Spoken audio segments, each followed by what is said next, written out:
Michel Drucker. Ce drôle de surnom qu'on lui a donné à l'hôpital. Michel Drucker va mieux. À l'approche de son retour sur le canapé de Vivement Dimanche, dès le 27 août prochain sur France 3, l'animateur se confie. Dans les colonnes du Figaro, il évoque sa deuxième opération du cœur qui lui vaut un étonnant surnom. Après 2 opérations à cœur ouvert, Michel Drucker est désormais surnommé Terminator par les employés de l'hôpital européen Georges Pompidou, Paris. À 81 ans, l'animateur pensait que, cette fois-ci, il n'y survivrait pas, et pourtant.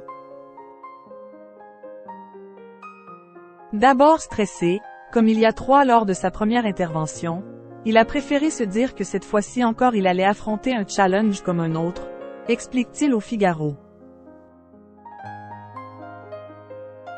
Pourtant, lors de son passage en soins intensifs, il raconte être passé par tous les états d'âme. Citant Claude Nougaro, sur l'écran noir de Mes Nuits Blanches, il finit par dédramatiser en se repassant tous les bons moments de sa vie familiale et professionnelle. Je me suis dit que, si je ne me réveillais pas, j'allais peut-être retrouver mes parents et tant de copains qui me manquent, raconte l'époux de Dany Saval.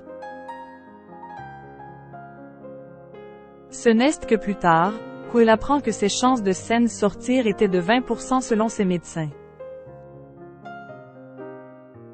Si l'animateur de Vivement Dimanche, France 3, va bien et prépare son retour sur son canapé rouge le 27 août prochain, il reconnaît qu'il y a eu des moments très difficiles. Michel Drucker métamorphosé après son opération. Après l'opération, il a fallu s'habituer à la position allongée, puis réussir à se lever sans l'aide des infirmières.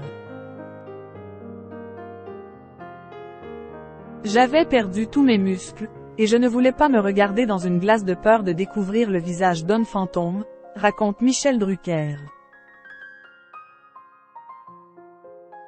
Après avoir évité les miroirs, il se souvient du jour où il a osé le faire. J'ai pris un coup terrible. Un moment difficile pour l'animateur, je ne me suis pas reconnu. J'étais un vieillard. J'ai alors vraiment pensé ne jamais refaire surface.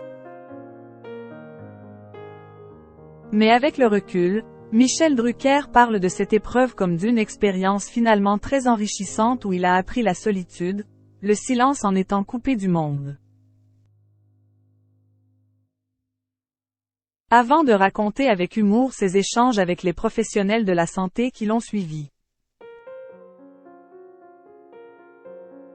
Je leur ai dit qu'Wills m'avait offert 2 opérations pour le prix d'une et que, ce que je venais de vivre avec eux, c'était une rediffusion.